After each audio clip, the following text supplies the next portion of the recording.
Thank you so much, Ilya. And as I said, the Unleash Innovation Lab is a great initiative of really creating that pressure cooker situations where great ideas come about.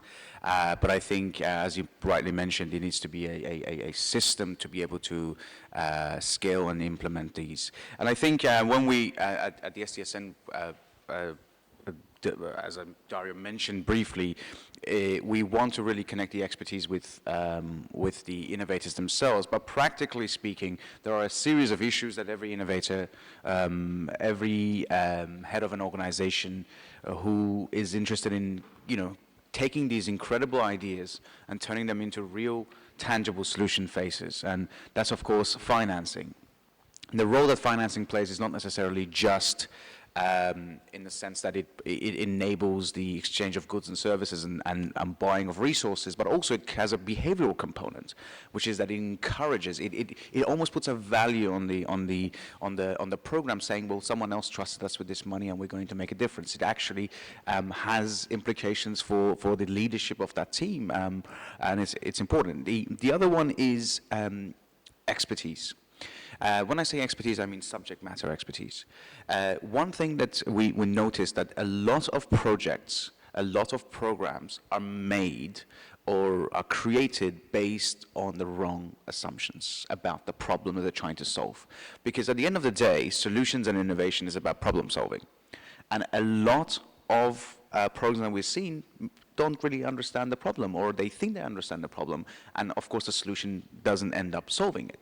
So this is, I think, where SDSN can play a critical role, because we are a network of universities and researchers who have deep knowledge and understanding of the problem. Individuals who have spent 40 years, for example, to research that specific topic area. And I think that's very important for understanding those problems better, and then, of course, to better enable them to create solutions.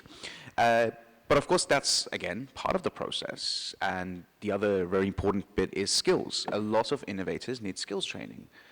They have great ideas, very innovative, and they love to make a difference, but they need basic skills training. That's like pitching. That's like marketing. That's like team management. These are practical skills which enable success. And of course, I think every innovator needs to better understand the innovation process.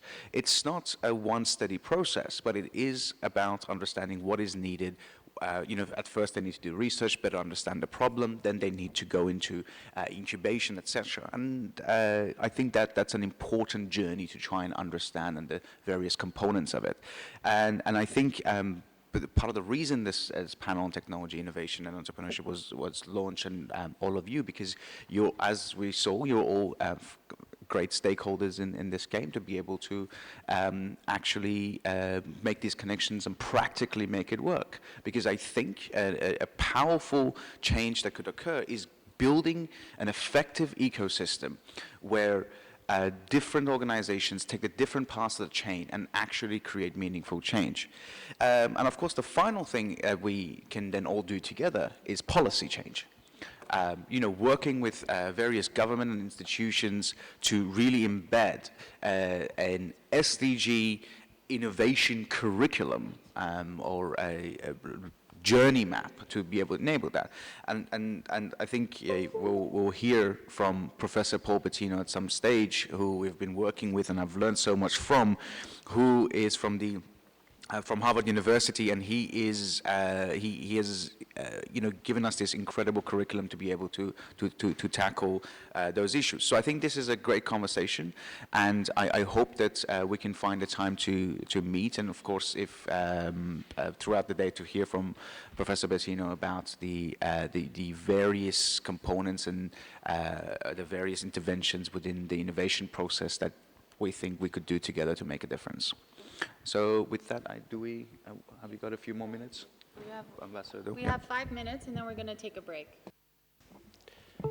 I just want to take this opportunity to say thank you to SAP.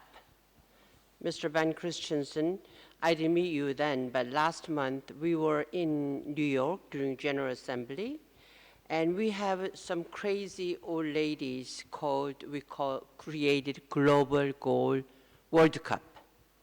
And the bows were made a little smaller, and champion of that movement is Erna Solberg, Prime Minister of Norway.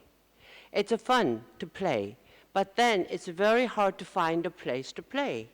But SAP has been offering us this space in their own company in Hudson Yard in New York, Manhattan. Look, that's a really good way of showing that involvement. A lot of companies, CEOs, they come places like this, they talk. But then when we want to have some sort of contribution from them, oh, because company policy and all this, they can't. But so I really would like to say thank you to SAP, first time that I met you. So please continue open your space for next year, GGW Cup. Thank you. I'll talk to Meccan about it. Thank you. Thank you. Okay, so we have a few minutes for questions, comments to the panel and other interventions. Any, just down the back, maybe a couple more, down there. Any more? Okay, good. Thank you, Sam. Good morning, everyone. My name is Chris Castro. I'm here on behalf of the City of Orlando as our Chief Sustainability and Resilience Officer, but I'm also a social entrepreneur, and this panel specifically was incredibly inspiring. I hope everybody also took away some inspiration from that. Everything that was mentioned, I mean, I'm here taking copious notes, not doing emails back here, and I'll say that I resonated a lot as an entrepreneur with many of the projects that are being, were mentioned. When I was a student 12 years ago, I had this crazy idea to figure out how to transform our university. And we didn't have the SDGs back then, but for us it was about creating a cleaner, a healthier, a more prosperous university and community around Orlando. And soon, like many of our organizations in this room, that organization grew legs, and it grew around the world. Today, that organization is known as Ideas for Us, and many of you have probably met and engaged with our executive director, Clayton Ferrara.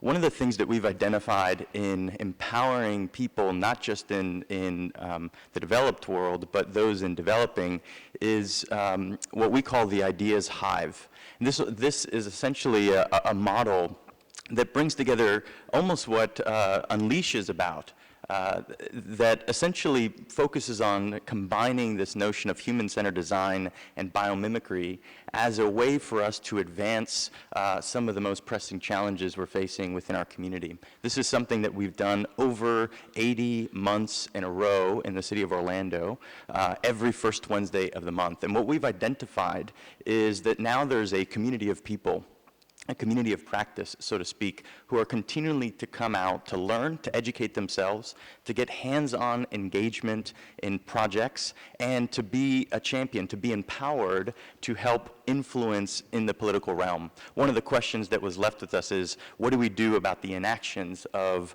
the current political landscapes? One thing I would say is we should all consider running for political offices, because it may be one of the only ways for us to get inside of the system and transform it for the better.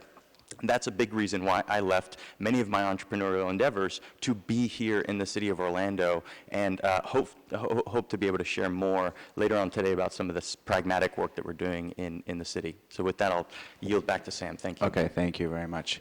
If we could please keep the comments short, so we, there was also another comment back there. Yep, great.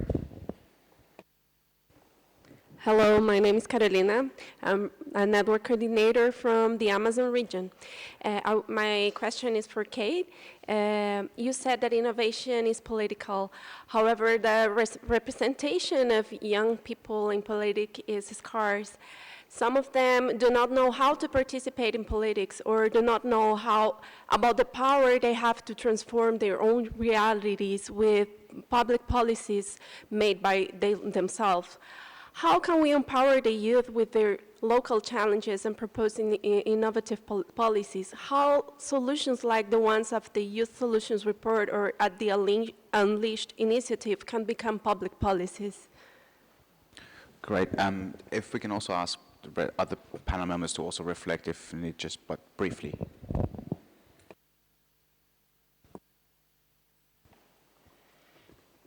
So I think my first part of the response is very much as a political scientist, and to say, yes, it's about power, and there's a lot of exclusion that goes on, and that this is part of the way politics is set up, is to reward certain constituencies, exclude others, and then that's a feature of the system that we live and work in.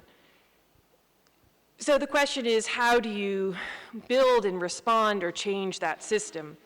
There's really interesting work going on thinking about voting ages, thinking about things like that, thinking about how to build groups that move on or push the conversation.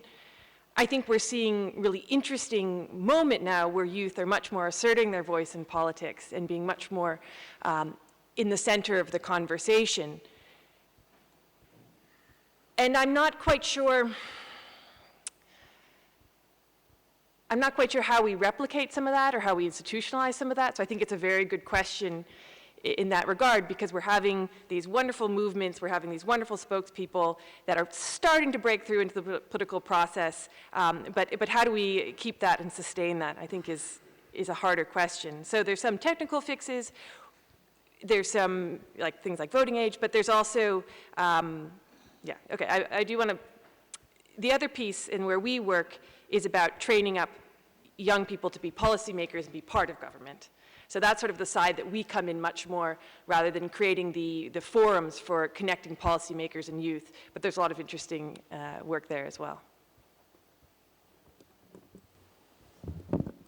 Yeah, I know you didn't direct the question at me, but I felt like I had a comment anyway. Yeah, at one point, I saw a video of Obama speaking to the White House interns, and he said, "It's quite important for all of you to know that there are many places you can make a difference besides the office."